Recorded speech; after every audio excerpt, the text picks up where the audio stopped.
Eh. And we are live once again. So for those that have not been following us yet, we have been doing a couple of lives throughout the day, talking about different topics that affect the LGBTQIA plus community. And right now we're going to talk about mental illness and the LGBTQIA plus community with Katie. Hello. Um, so, I think mental health overall is a very difficult topic for a lot of people to speak about, especially in our society that still sees going to a counselor or a therapist as you're crazy. Um, but I can only imagine that being in the LGBTQIA plus community and having a mental health can only double the stigma because now you're not only receiving prejudice based on your sexual or gender identity, but now you're also receiving the stigma associated with mental illness. Um, so could you elaborate on mental illness and how it affects LGBTQI plus community? Yeah, we can absolutely talk about that. So I think you're right that there is still, for unknown reasons, a very pervasive stigma around mental health and mental illness when there really is no good reason for that. The majority of Americans do at some point in their life struggle with mental illness. That's Mm-hmm. really, really common. It is more common for LGBT individuals, but again, I always like to preface this by saying not for anything specific to the LGBT Yes. experience. I've heard sometimes that it's the assumption by some individuals that being trans itself may be a mental illness, or being gay or lesbian or bisexual or pan may itself be a mental illness. Mm-hmm.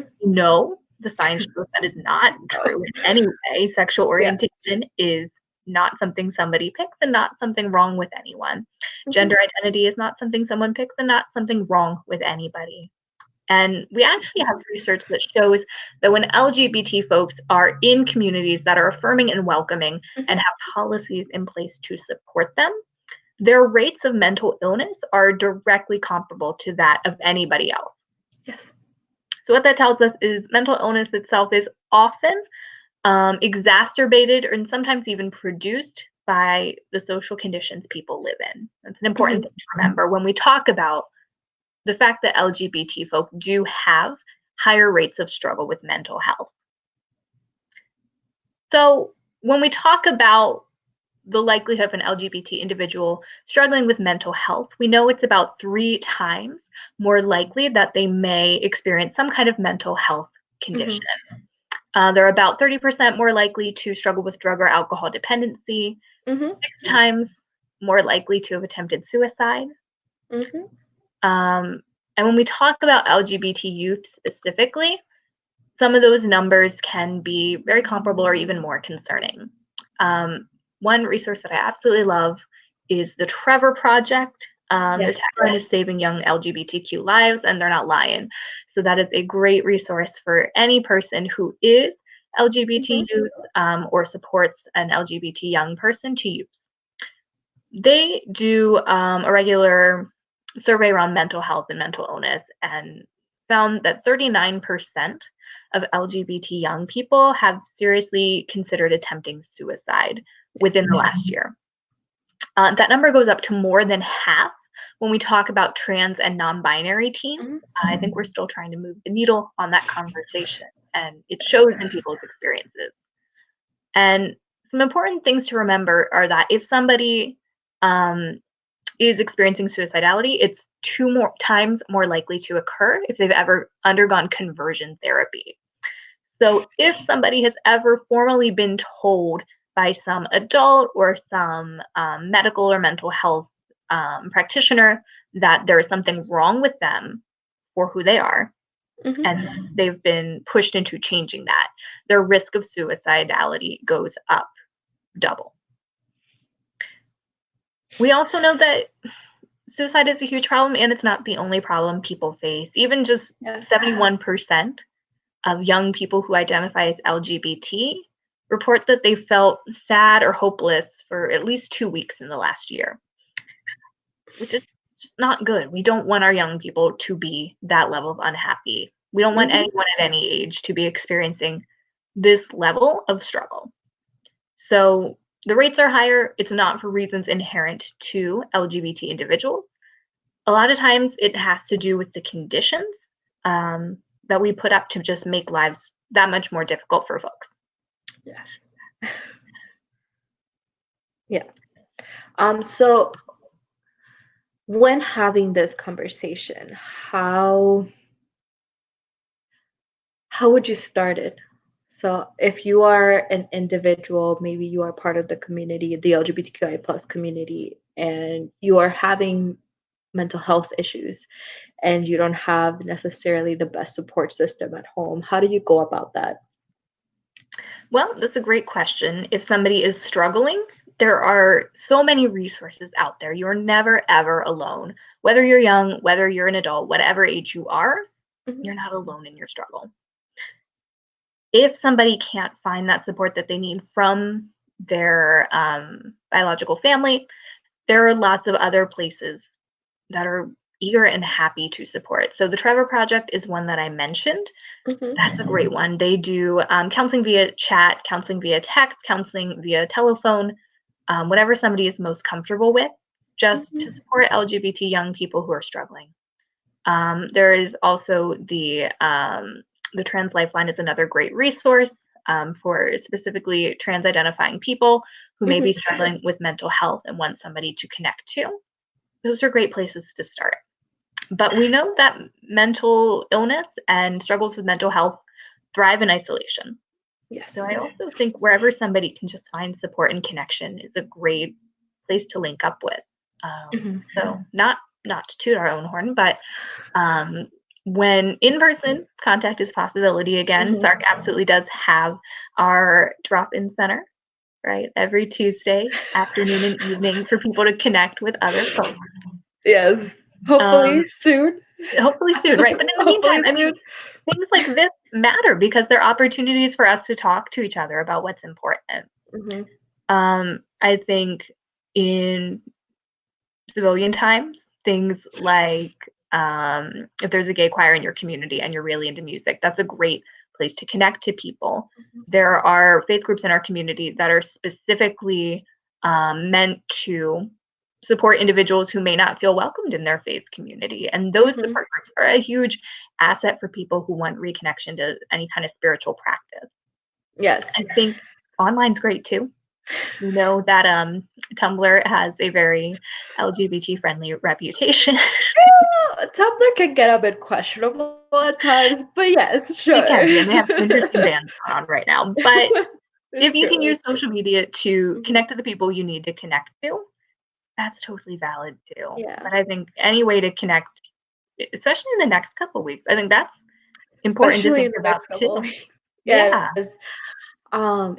I think something that we had mentioned in our previous life when we were talking about sexual violence and just in general how to help in your community, if there's something that you want to do and it's not in your community, find a way to start it. I know that in our process of starting the drop-in center, we have been able to connect with so many other groups in the community that are already doing great things. One of them being Four White Circles. They help families and people in the LGBTQIA plus community, especially if you're having issues, reconciling faith and your identity. So, they're very well versed in those type of topics, as well as we are personally connected as well with the Reading LGBTQIA plus center, and they're a little bit far off, but those are still resources that are still available to our community. So if there's anything, hopefully the drop-in center can be like a hub for some of these things to come about. But in the meantime, if there's something that you really want to do or you really want to be part of that is not already offered in the community, go and do it. Go ahead and start it. There's a lot of people that are in. If you're interested in something, there's a high chance that at least one other person is interested in that thing as well and will want those resources. Now, I want to backtrack a little bit and talk a little more about conversion camps and what that looks like and how prevalent they are and the effects that they will have on people of the community, if you can elaborate on those. Yeah. So conversion therapy, for anyone who's not familiar, is first of all, a practice that is strongly, strongly, strongly discouraged by the American Academy of Pediatrics, the American Medical Academy, the American Psychological Association. Anybody who is a professional in these fields does not believe in conversion therapy and believes that it causes significant harm to individuals forced to undergo it. Let me start with that. Yeah. What it is a practice to supposedly cure or alter somebody's gender identity or sexual orientation if they identify as LGBT. So conversion therapy might look like somebody speaking to somebody who claims to be able to convert them, a counselor who claims they can convert them or something like that, about their sexual orientation. They may come up with some kind of narrative to explain what caused it, yes. And come up with ideas to fix it, cure it, alter it, when it is in fact nothing that needs to be cured, fixed, or altered. Yeah. That is our stance. I mean, the practice looks different ways because, it's not a sanctioned thing by medical research. That means that there's no real standardized practice for it. But what we do know is across the board, it can be a very traumatic experience for somebody. I think for reasons that, if you just use your heart, they're pretty apparent. Somebody supposedly in a position of authority is telling you, you are bad, broken, and wrong. You need to be fixed for something that feels and is entirely out of a person's control. I mean, what a jarring whiplash experience that is. You can't control that, and a person is telling you you have to, right? This is something you want to love about yourself, and somebody is telling you you cannot. This is something that your family that is supposed to love you unconditionally is saying they reject you for. What that does is take away a person's sense of a safe and predictable universe, which we know is the foundation of all trauma, that feeling of hopelessness, helplessness, powerlessness, and a safe and predictable world being gone. Sorry, I was going to say, let's, so you mentioned trauma. And I think trauma is one of those topics that we talk about a lot, especially in our field, and how it can present itself. It's probably one of the things that we have the most experience with. How does trauma show itself? Because I feel, it's one of those topics where people might think it could show in one way, and if it does not show in that one way, then, the experience was not traumatic at all, when that's not the reality for it. So, let's talk about trauma. Fun. Yeah. Let's talk about trauma. Let's talk about trauma. I always like to even just describe, what does the word trauma mean? Because we say it all the time, but we don't necessarily sit down and think about what that is. So trauma is not an event. A trauma is a physiological response to any event that feels outside of a person's control. So when I say it's physiological, I mean trauma happens in the body, and we've all experienced the mechanics of it at one point or another. Like, I'll ask you, Jesse, have you ever been in a car when a truck tried to merge on top of you? Yeah. And what happened to your body when that happened? It froze. Yeah, we get kind of stuck. What is happening? Okay, so it felt like your body kind of clenches up, right? And our heart beats, our stomach might feel weird. We might get that flash of anger right before we swerve the wheel and say some very choice things to that truck driver, if you're me. All of that is our body's built-in fight or flight response. It detects a threat, so the whole body is flooded with all these stress hormones to either fight it or run away from it. And that's a great response. It keeps us alive. But here's the problem. It's a response that has evolved in humans since the days when the biggest threat we had was like a tiger chasing you. And what you needed to do was either punch the tiger in the nose or run away real fast. Most humans aren't facing tiger threats a whole bunch anymore. What? You're not doing that? I mean, on a daily? Not a tiger attack earlier this morning? So what happens is that trauma response, that fight or flight response, doesn't always know when to turn off, when the threat is a person who comes home every night, right? Or a threat of something like sexual violence that is so unpredictable that, okay, when does it turn off? Because my sense of a safe and predictable world is gone. It could be anybody. And then I don't know when to feel safe again. And when I say that I don't know when, I'm not talking about a conscious process. It's not someone choosing, well, trauma it is for me. This all happens on a subconscious level, on a body-based level, which is also why two people can live through the same trauma and come out with totally different responses. Yeah. Because they inhabit two different bodies. So when we talk about somebody who perhaps has been traumatized, what we're saying is that their body doesn't feel safe anymore and continues to respond to a threat that might not actually be happening at this moment. So trauma looks different ways for different people. You spoke about froze, and freezing is one of the most common trauma responses that we don't talk about enough.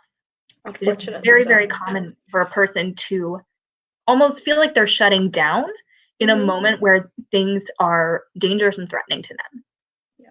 And if you think about it, sometimes it makes sense. If anyone's ever seen those nature documentaries where like the gazelle slows down and stops running when the lion gets too close. That's a body-based process too. That gazelle's body is flooding it with opioids, natural opioids, to dull the pain and dull the anxiety. Human bodies do that too. And sometimes that's what keeps people alive. If I am in a situation with somebody who is behaving violently or aggressively, on a subconscious level, your body might be able to know that yelling could make that worse, or trying to run away from them could make that worse. Sometimes freezing is the thing that lets people be alive. So I like to say right away, it's not uncommon for survivors of sexual violence to blame themselves for not doing enough to prevent it or stop what happened. But I want to be really, really clear. Any person who is alive today after experiencing a trauma is alive because their body did exactly what it should have and needed to do to get you through that. There's nothing wrong with any trauma response. But freeze is a common one. And after the traumatic experience, that can look maybe like flattened affect, right? We expect people are going to be really tearful and really heightened after trauma. And sometimes they're not. Sometimes it's absolutely flat. And that is a normal trauma response. That can be very indecisive. That can look like avoiding something, like avoiding reminders of what happened or avoiding making decisions.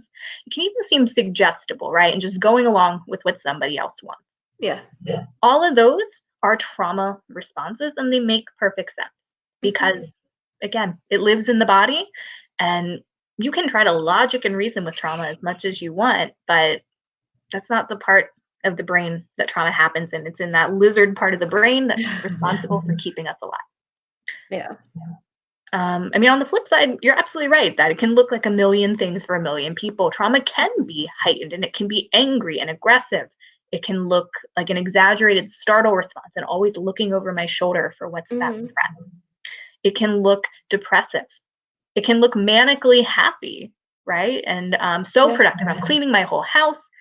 It can be the student who gets straight A's and wants to get all the extra credit because they're so fearful of disappointing someone and the consequences of that. It can be the young person who's labeled a quote unquote bad kid because they act out and respond quickly to a perceived change in your facial expression, because they take a lot of risks, because they joke around too much. Any one of those can be a response to trauma. So there's no one way it looks. There's no one set of things to look out for. I'd say if somebody's behaviors have changed considerably from what they were before, it's not always trauma that leads to that, but that is an invitation to check on somebody and make sure they're okay. The trauma looks a million different ways, and if we use our compassion, they all make sense. And I think something else that's really important to mention is trauma, specifically the younger an individual is, can sometimes, I mean, and this can be overall, but sometimes there might not be a trace of trauma. Like there might not be a change to the person's behavior.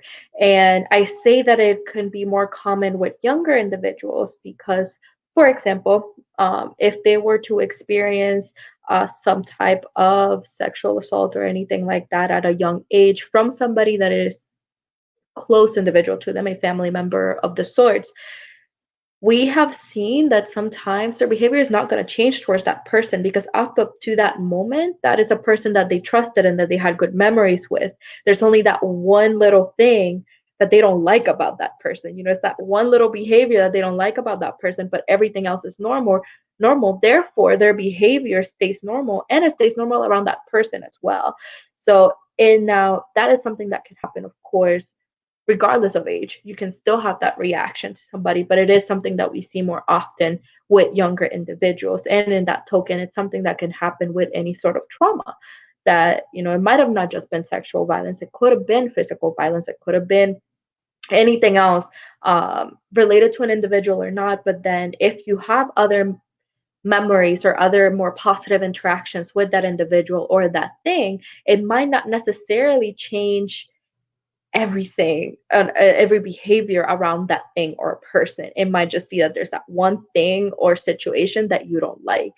And I think that side of trauma or that side of mental health can also be very confusing for the person itself that is going through that. Like, shouldn't I hate this person? Shouldn't I feel this type of way about this person or situation? And the reality is that not really. But could you elaborate a little bit more on that? Yeah, I think the easiest way to say it is you feel what you feel. Mm-hmm. Right? When it comes to mental illness, there is absolutely a lot of pressure for somebody to express trauma in particular ways or feel the way that they feel. They might say, I should feel this, I should feel that. Nope, there's none of that. Mm-hmm. When it comes to mental health and mental illness, however you feel is how you feel. And that's Mm-hmm. valid in and of itself. But I think that's a good reminder to all of us that even the people who seem to have it all together and be okay, check in on them anyway, because they might not be. But I think when it comes to the intersections of trauma and the LGBT community specifically, things to be aware of is that there's just so many more opportunities for trauma to happen, and types of trauma that might be a little bit unique to that community. So, for instance, one we can think of is we do live in a culture that in some ways normalizes a family rejecting a child or young person because of their sexual orientation or because of their gender identity. So that is the trauma, absolutely. Being told that the safe and predictable universe in which your family unit stays your family unit is no longer the case. That's a traumatic in and of itself. Bullying, right? Just everyday bullying is a traumatic experience. It doesn't have to be. We say events that lead to trauma are something that threatens your daily sense of safety, but it doesn't mean it can't be an everyday thing, right? Divorce can be a trauma, bullying can be a trauma, and these are common occurrences. But for LGBT young people, the bullying they may experience in schools, which is significant. The majority of LGBT youth say that they've experienced in-person bullying and online and digital bullying based on their sexual identity or gender identity. So we know that that's an opportunity for trauma as well. Yeah. When we just turn on the news, right, and whether your identity is valid or not is up for debate, that's a trauma to hear public discourse about, am I a person or am I a public enemy? Am I a person or is myself a disorder? That is a traumatic thing to hear. So thinking about all those ways that we just don't always protect LGBT individuals from the sense that their world is not safe and predictable. Those are the places that we can be intervening. Yeah. So I think we should expand a little bit, talk a little bit about what is gender, what is sexuality, because, this can be the core of identity for a lot of people. So, and some other people, they might not understand what the difference is between those things, or they might not understand everything that goes into it. So, what is gender, what is sexuality? Let's talk about the gender unicorn. Okay, let's talk about, so that's a great resource. It's created by the Trans Student Educational Resources, TSER. If you just Google that, gender unicorn, it'll come up. That was created by trans young people for the use of either trans youth or the people who serve them. So full props where it's due. But yeah, we got like 20 minutes. We can totally cover that. Yes. So I think gender identity is a great place to start in this conversation. When we talk about gender identity, we talk about my abiding sense of who I am, the way I think about myself, the labels that fit me, and the way I want you to refer to me in the world. Mhm. So I'll use myself as an example. I identify as a cisgender woman. A lot of people have maybe heard the word transgender. Cisgender, we're still working on learning. So when I say cisgender, what that means is the doctor looked at my privates when I was born, said, that's a girl. And for most of my life, I've been like, yeah, that fits. That works. Yeah, that works. The way I feel about myself maps pretty easily onto what someone else read on my body. Mhm. So as a cisgender woman, that means I think of myself as a woman. If you ask me, what's your gender identity? I say, I'm a woman. And when somebody talks about me in the world, I want them to use she and her pronouns to talk about me. Mhm. If they use he, him, I'd be confused and mad because I already told you she, her, what do you want? And it's just as simple as respecting my name. Anyone Mhm. who can see my name sees that it's a weirdly spelled Katie. I get mad when people spell it wrong because it's right in front of you. So it's an extension of that, right? If Mhm. I've told you my pronouns, I've told you who I am, acknowledge and respect who I am. Mhm. Gender identity is a huge spectrum. So when we talk about the word transgender, that's not just one identity. It's kind of an umbrella of lots of Mhm. different ways that people can identify differently than what a doctor told them they should. Mhm. So that can be individuals who are gender non-conforming or non-binary, who look at this woman box and look at this man box and say, I don't like either one. They don't fit me. Or maybe one fits me today and one fits me tomorrow. Or maybe Mhm. they both fit me. There's lots of different configurations of that. But when we use terms like gender non-conforming or non-binary, we're talking about somebody who does not exclusively and 24/7 identify with either womanness or manness, Mhm. femaleness or maleness, feminist, masculinist, anything like that. When we talk about somebody who is a trans woman or a trans man, that might be somebody who is assigned female at birth and then spends their whole life going, are you sure though? That'd be like if I was assigned male at birth, they looked at my genitals, said, you're a boy. This didn't change. I am still Yes. the person who likes what I like, who likes trashy celebrity gossip and drag queens a whole lot. But one thing, my legs changed and it's not okay anymore. Don't get it. Mhm. If we're talking about somebody who might be a trans man, that would be assigned female at birth. The doctor looked at their private parts, said that's a girl, and they grew up saying, "Are you sure this doesn't feel right?" Mhm. And make themselves think of themselves as a man, like to be called by he/him pronouns. We're talking about transgender man. So the Mhm. way you can tell with those phrases for anybody who gets confused which one to use, trans man, it's in the phrase, right? That person is a man. You call him he or him as he says. Mhm. Trans woman, it's in the phrase. That's a woman. You call her she, you call her her because she asked you to. It's as Mhm. simple as that. So anytime you get confused, just look at the word itself, right? I wouldn't Yeah. call myself any kind of man because I'm not. I'm a woman. So a trans woman is just a woman who may not have been assigned that way at birth, but still a woman. Mhm. So gender identity is how I think of me, the label I use, the way I want to be referred to in the world. Mhm. That can be different than expression. So gender expression, different term. And that talks about how do I put my gender into the world or how do I not? Yeah. Everybody has gender expression, right? If anybody knows the great and powerful RuPaul Andre Charles, um, there's a great quote: "We're all born naked, and the rest is drag." Mhm. That is absolutely true for all of us. Every morning, I wake up, I do things with my hair, I put earrings on, I put on an outfit, I sit a particular way, I hold my voice at a particular register. All of that is a part of my gender expression. You see me do it, you look at me, and it gives you information about my gender. Now, if I picked a different style, if I stopped wearing these earrings, if I cut my hair differently, that all might change the way I'm seen in terms of my gender. That would be my gender expression in a different way. Mhm. So if I talk about femininity or masculinity, a lot of times that's talking about my expression. If I talk about being androgynous and not feeling like femininity or masculinity exclusively expresses me, that would be my gender expression. And it doesn't always match who I am.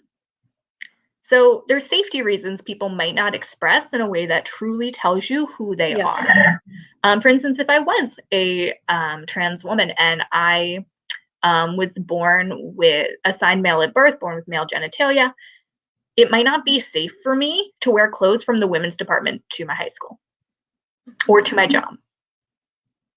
That doesn't mean that I'm a man because I'm wearing clothes from the men's department. It means that I have safety concerns that prohibit me from dressing in the way that feels true and authentic to myself. Mm-hmm. There can also just be people and individuals who experience their gender in a more fluid way. So anyone who's familiar with Queer Eye and the public figure Jonathan Van Ness, he is publicly identified as gender fluid, which for him means on some days he aligns more with femininity and womanness, and on some days he aligns more with masculinity and manness. So if you see him in a suit, that doesn't necessarily tell you all there is about him, because tomorrow he might feel like wearing a skirt and feel more feminine in his energy. Mm-hmm. So on any given day, my expression doesn't always tell you who I am for reasons of safety, for reasons of fluidity, or for reasons of none of your business. To be frank as well, right? So we can't always assume who somebody is by the way they look, the way they dress. And I know that y'all talked about this maybe at 3 p.m. today, but a great way to start the conversation about how to refer to people respectfully is to lead with your own pronouns. Yeah. So if I say my name is Katie, I use she, her pronouns. Nobody owes me their pronouns back. There's tons of reasons they might not want to tell me. Mm-hmm. But it lets them know that I get pronouns can be different than what I would assume based on my social conditioning. And I'm open to receiving you as you are. Mm-hmm. So that's one way we can talk about gender identity and expression in a different way. Awesome. So I think kind of just to summarize everything that was said, because that could be a whole other live in itself, is talking about, sexuality and gender identity. I just wanted to touch a little bit on it because it still has some roots between what some of the core elements are with mental illness inside the LGBTQIA plus community and just the community in general. But just to summarize, so sexuality is basically, you can say sex is what you were born with, but it might or might not actually reflect what you feel like later on. And gender is such a big spectrum of society norms that is now ever so often expanding as we go on, and as we understand that, if science evolves and science change and our understanding of things evolves and change, so do all of these concepts that we as humans use to identify one another. They also expand and change the way that science and our world does. So it's not always going to stay the same. And, change can, for some people, change can be scary, but, it's part of what is. And, it's our job to just stay educated and educate ourselves, and again, at the end of the day, just stay respectful, especially when we don't understand something. So,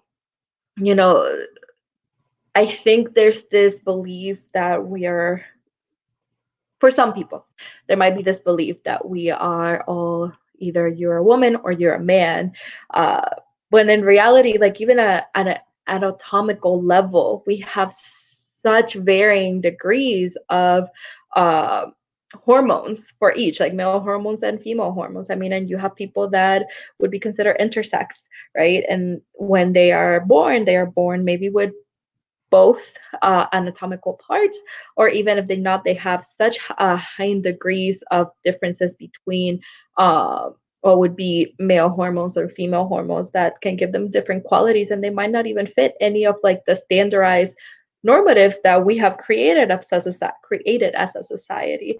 And this is where a lot of this spectrum comes in then, where it's like, well, I don't identify with this, I don't feel comfortable with this, but at the end of the day, it's just about being respectful. But going back a little bit more into mental illness in itself, is there anything else that you would like to talk about or mention with mental illness inside the LGBTQI plus community?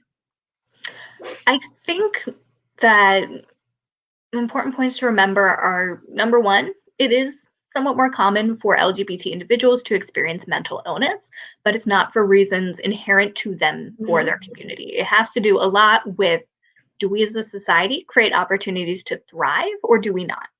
And too often we don't. Because if someone's struggling with economic precarity, if they're struggling with family rejection, if they're struggling with bullying at their school, if they're struggling with a political climate hostile to their own existence, of course, they're going to struggle with mental health. That's really natural.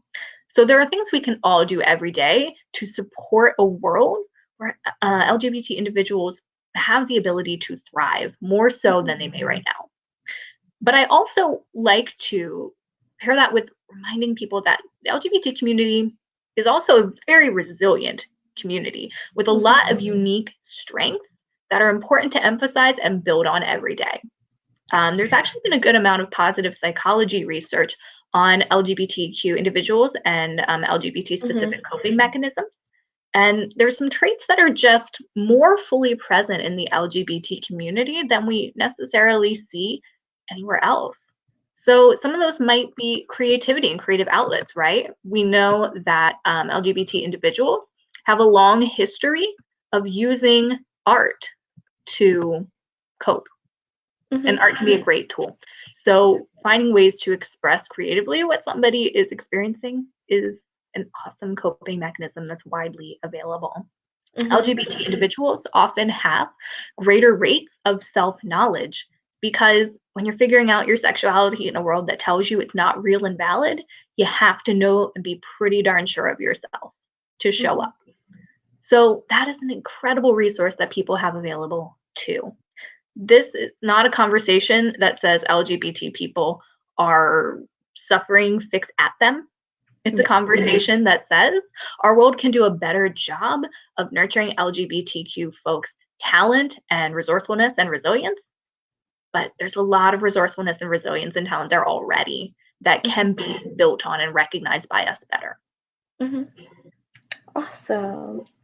Okay, well, that was great. So just as a reminder, we still have one more live at 6. We will be accompanied by Amari Abreu, and we're going to be talking about homelessness in the LGBTQI plus community. I want to thank everybody that has been watching, everybody that commented, either now or later on in the future. And I want to thank Katie so much for being with us for the past 2 hours or so, talking about different topics. And yeah, is there anything else that you would like to say, Katie? I don't think so. Thank you all for being present for this topic. And just remember, SARC is always here to help in whatever capacity needed. Yes. So SARC is also another resource, not just for LGBTQI plus members, but for anybody in the community, especially through the specific interesting time period that we are going through. So we'll try our best to be there for you guys and help you guys in the way that we can. But once again, thank you guys so much for joining us, and we'll see you again at 6. And thank you so much, Katie. Thank you. Bye, everyone.